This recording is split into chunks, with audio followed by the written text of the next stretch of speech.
আসসালামু আলাইকুম বন্ধুরা, কেমন আছেন সবাই? আশা করি অবশ্যই ভালো আছেন। তো আজকের আমাদের ভিডিওর মূল বিষয় হচ্ছে যে এই ভূমি বিষয়ক আইনটা পাশ হয়েছিল 2023 সালে, পরবর্তীতে 24 সালে তার বিধিমালা পাশ হয়েছে। তো আপনাদের অনেকেরই প্রশ্ন ছিল যে ভাই এই আইনের অধীনে মামলা করা যাচ্ছে কিনা। জি, যেহেতু বিধিমালা জারি হয়েছে, এই আইনের অধীনে মামলা করা যাচ্ছে এবং দেশের বিভিন্ন আদালতেও কিন্তু মামলা হয়েছে। তো এই আইনটার মধ্যে কোন কোন জিনিসটা আছে, এই আইনটার মাধ্যমে আপনি কি কি প্রতিকার পাবেন, সেই জিনিসটাই আমরা বোঝার চেষ্টা করব আজকের এই ভিডিওতে। তো আপনারা দেখতেছেন সাতকাহন, সাথে আছি হোস্ট আজিম উদ্দিন। তো দেখেন, ভূমি সংশ্লিষ্ট অপরাধের প্রতিরোধ এবং প্রতিকারের উদ্দেশ্যে এই আইনটা তৈরি করা হচ্ছে।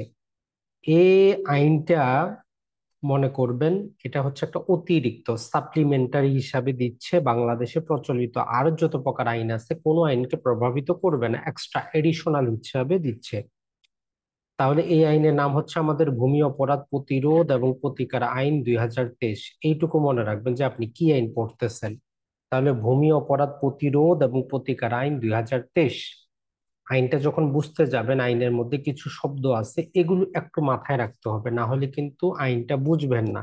তো গুরুত্বপূর্ণ কয়টা শব্দ আমরা এখানে আপনাদের জন্য ধরবো। সেটা হচ্ছে দলিল কাকে বলে। তো দেখেন, ভূমি অপরাধ প্রতিরোধ এবং প্রতিকার আইন বুঝতে গেলে দলিলের সংজ্ঞাটা আপনাকে বুঝতে হবে। কারণ আমরা এর ভিতরে যখন পাবো যে কোনো ব্যক্তি কি, যদি তার দলিল না থাকে সে সম্পত্তি দখলে রাখতে পারবে না, তাহলে দলিল কাকে বলে। তো বলতেছে ভূমির মালিকানা হস্তান্তর, বন্টনের উদ্দেশ্যে সম্পাদিত বা কৃত কোনো দলিল, বায়নামা দলিল, রসিদ, আম মোক্তারনামা, নকশা, স্কেচ, ম্যাপ, হাত নকশা, খতিয়ান, ডিসিআর, দাখিলা, বরাদ্দপত্র, ছাড়পত্র, অনাপত্তিপত্র, এফিডেভিট এবং এই সংক্রান্ত অন্য কোনো দলিলের অন্তর্ভুক্ত হবে। তার মানে দলিল বলতে অনেক কিছুকে বুঝাবে এই আইনের জন্য, এটা মাথায় রাখবেন। এরপরে যদি আমরা দেখি, গুরুত্বপূর্ণ যেটা সেটা হচ্ছে আমাদের জন্য সরকারি স্বার্থযুক্ত জমি বলতে কি বোঝায়। তো বলতেছে যেগুলো খাস জমি সরকারের, জেলা প্রশাসকের নামে আছে, অথবা সরকারি সংস্থা, স্বায়ত্তশাসিত, সংবিধিবদ্ধ স্বায়ত্তশাসিত বা স্থানীয় সরকার বা পৌরসভার জমি, সমস্ত জমি সরকারি স্বার্থ সংশ্লিষ্ট বলে গণ্য হবে। আর সবচেয়ে গুরুত্বপূর্ণ হচ্ছে 3 নাম্বারটা, যে এই আইনের বিধান অন্য কোনো আইনকে প্রভাবিত করবে না, তবে অতিরিক্ত হবে। যেমন তামাদি আইনকে ক্ষুণ্ণ করবে না, অন্য কোনো আইনকে ক্ষুণ্ণ করবে না, অতিরিক্ত হবে। তো দেখেন, ভূমি অপরাধ প্রতিরোধ এবং প্রতিকার আইনের মধ্যে ভিতরে যাওয়ার আগে একটা কথা বলে নিব। এই আইনের মধ্যে যে বিষয়গুলো দেওয়া আছে, এক্ষেত্রে আপনাকে 2 জায়গায় মামলা করতে হবে। প্রতারণা এবং জালিয়াতির জন্য এক জায়গায় মামলা হবে, আর অন্যান্য বেদখল সম্পর্কিত বিষয় নির্বাহী ম্যাজিস্ট্রেট আদালতে। তো সর্বপ্রথমে বলতেছে যে ভূমি প্রতারণা, এটি সবচেয়ে এই আইনের মূল বিষয় বা গুরুত্বপূর্ণ বিষয়, যে ভূমি প্রতারণা। তো ভূমি প্রতারণা সংক্রান্ত অপরাধ এবং দণ্ড। এর আগে বাংলাদেশে ভূমি নিয়ে যদি এরকম প্রতারণা করতো, সেটা অপরাধ হিসাবে গণ্য ছিল না, এই জন্য শাস্তি দেওয়া যেত না। তো বলতেছে যে ভূমি হস্তান্তর বা ভূমির জরিপ বা রেকর্ড হালনাগাদকরণে যদি নিজ নিজ সংক্রান্ত যে কথাগুলো আমরা বলবো, এরকম প্রতারণা ঘটে, তাইলে সেটা ভূমি প্রতারণা হবে এবং শাস্তিযোগ্য অপরাধ। অন্যের মালিকানাধীন জমি নিজ মালিকানা হিসাবে প্রচার করা, কখন? জমি হস্তান্তর করার কাজে, জরিপের কাজে, রেকর্ড হালনাগাদের কাজে। এরপরে তথ্য গোপন করে কোনো জমি বা তার অংশ বিশেষ কোনো ব্যক্তি বরাবর হস্তান্তর করে দেওয়া, তার বরাবর সমর্পণ করা। তাহলে 1 নম্বর হচ্ছে অন্যের মালিকানাধীন জমি নিজের বলে প্রচার করা, তথ্য গোপন করে অন্যের জমি বা জমির অংশ বিশেষ হস্তান্তর করা, নিজ মালিকানার বেশি বা ক্ষমতাপ্রাপ্ত না হয়ে সম্পত্তি হস্তান্তর করা, মিথ্যা পরিচয় দিয়ে সম্পত্তি হস্তান্তর করা, মিথ্যা পরিচয় সম্বলিত দলিলে স্বাক্ষর করা, সম্পাদন করা, কর্তৃপক্ষের নিকট মিথ্যা এবং অসত্য তথ্য প্রদান করা। এই কয়েকটা হচ্ছে আমাদের ভূমি প্রতারণা। এখন আপনার সাথে যদি এরকম ভূমি প্রতারণা ঘটে, আপনি কি করবেন? তো কথা হচ্ছে যে আপনি স্থানীয় থানায় মামলা দায়ের করতে পারবেন, এগুলো কগনিজেবল অফেন্স। এর শাস্তিটা বলতেছে যে 7 বছর পর্যন্ত কারাদণ্ড এবং সাথে অর্থদণ্ড হইতে পারে। এখন আসি এরপরে আর কি আছে, ভূমি জালিয়াতি। তো মনে রাখবেন, জালিয়াতি করা হয় কোনো ডকুমেন্টের মাধ্যমে। তো এই জন্য বলতেছে যে ভূমি হস্তান্তর, ভূমি জরিপ, রেকর্ড হালনাগাদ করণে কেউ যদি এইরকম জালিয়াতি করে, তাহলে সেটা শাস্তিযোগ্য। কিরকম? কোনো ব্যক্তি অন্য কারো ক্ষতি করার জন্য বা কোনো একটা দাবি বা কোনো একটা অধিকার আদায় করার জন্য বা কোনো ব্যক্তিকে কোনো সম্পত্তি পরিত্যাগ বা কোনো চুক্তি করতে বাধ্য করার জন্য বা তার সাথে প্রতারণা করা যাইতে পারে এইরূপ অভিপ্রায় ইচ্ছা নিয়ে যদি কোনো মিথ্যা দলিল বা কোনো মিথ্যা দলিলের অংশবিশেষ প্রস্তুত করে, তাহলে আমরা সেটা তাকে বলবো কি, সে ভূমি জালিয়াতি করেছে।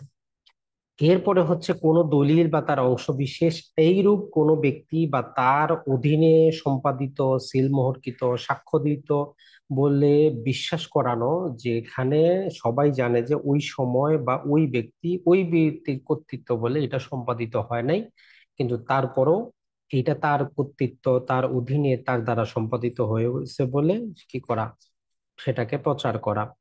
অথবা এইরূপ কোনো সময়ে তা প্রস্তুত, স্বাক্ষরিত, সিলমোহরকৃত বা সম্পাদিত হয় নাই বলিয়া সে জানে, তারপরও অসাধু বা প্রতারণামূলক অনুরূপ কোনো দলিল বা দলিলের অংশবিশেষ প্রস্তুত করা, স্বাক্ষর, সিলমোহর সম্পাদন করা ভূমি জালিয়াতি।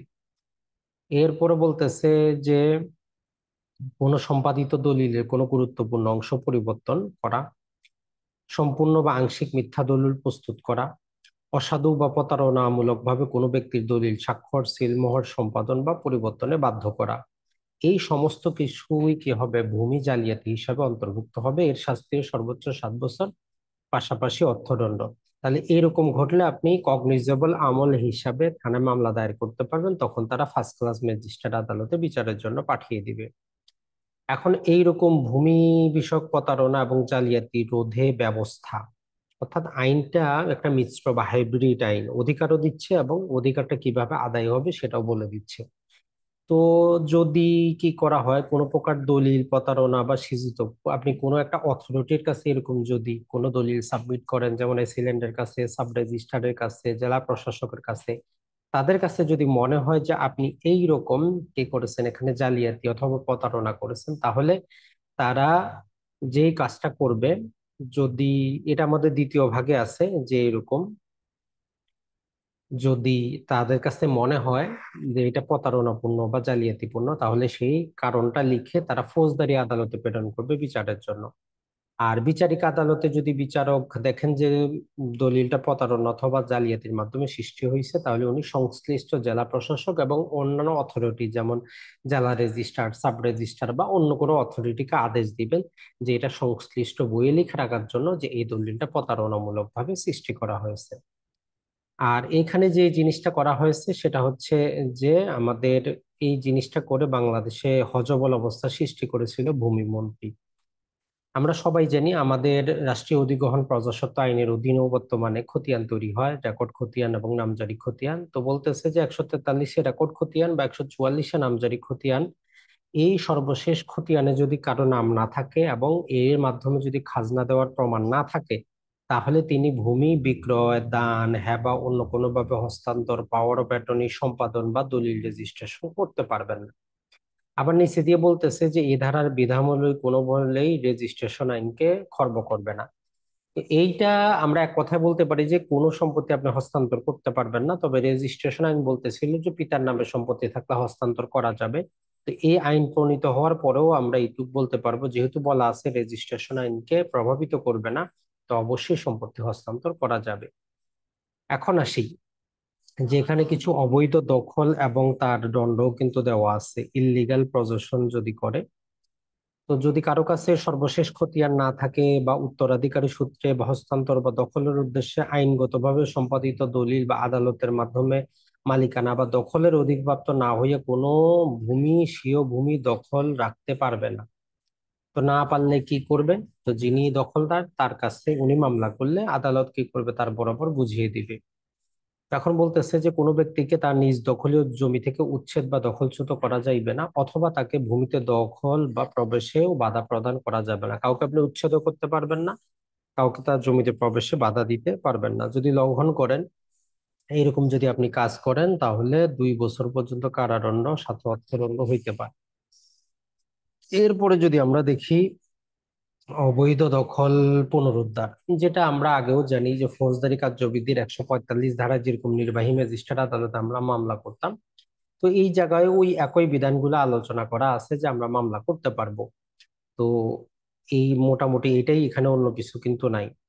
9 নাম্বারটা আমাদের জন্য গুরুত্বপূর্ণ, যে ক্রেতা বরাবর বিক্রিত ভূমির দখল হস্তান্তর না করিবার দণ্ড। তো এটা মনে রাখবেন, সর্বপ্রথমে হচ্ছে যেখানে রেজিস্টার্ড ডিড হয়েছে, একটা দলিল রেজিস্ট্রেশন হয়েছে, টাকা পয়সা দিয়ে দিচ্ছেন, উপযুক্ত কারণ ছাড়া যদি বিক্রেতা আপনাকে সম্পত্তির দখল বুঝিয়ে না দেয়, তাহলে আপনি আদালতের আশ্রয় নিতে পারবেন।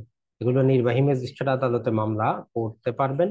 এটা একটা অপরাধ, এই জন্য অনধিক 2 বছরের কারাদণ্ড এবং অর্থদণ্ডে দণ্ডিত হবেন। তবে আইনটা আরেকটু ক্লিয়ার হইলে ভালো হইতো, যে নির্বাহী ম্যাজিস্ট্রেট তাকে দখলটা বুঝিয়ে দিয়ে প্লাস দণ্ড, এই ধারাটুকু যুক্ত করা দরকার ছিল। কারো সীমানা বা ভূমির ক্ষতি সাধন, আমরা জানি আইল ঠেলাঠেলি যেটা বলে, সীমানা নিয়ে বিরোধ হয়, ওয়াল তুললে সেটা ভাঙে ফেলে, গাছ লাগাইলে সেগুলো কাটে ফেলানো হয়, অথবা কারো ফসল বৃক্ষ, যেমন দেখেন যে আমরা নিউজে শুনি কলা গাছ কেটে ফেলছে, নারিকেল গাছ কেটে ফেলছে, পুকুরে মাছ ছিল সেগুলোকে ধ্বংস করছে। তো এরকম কাজ করাও একটা অপরাধ, এর জন্য 2 বছরের কারাদণ্ড এবং অর্থদণ্ড হইতে পারে। 11 আর 12 সরকারি সম্পত্তির কথা বলে, যে সরকারি সম্পত্তি আপনি অবৈধ উপায়ে দখল করবেন না, সেগুলোতে প্রবেশ করবেন না, অবকাঠামো নির্মাণ করবেন না, যদি ক্ষতি সাধন করেন এগুলো একটা দণ্ডনীয় অপরাধ। এবং সরকারি জমির শ্রেণীও আপনি পরিবর্তন করবেন না, জনসাধারণ যে রাস্তায় চলাচল করে সে রাস্তা ভরাট করে অথবা গর্ত খনন করে অনুপযোগী করবেন না, এটাও 2 বছরের শাস্তিযোগ্য অপরাধ।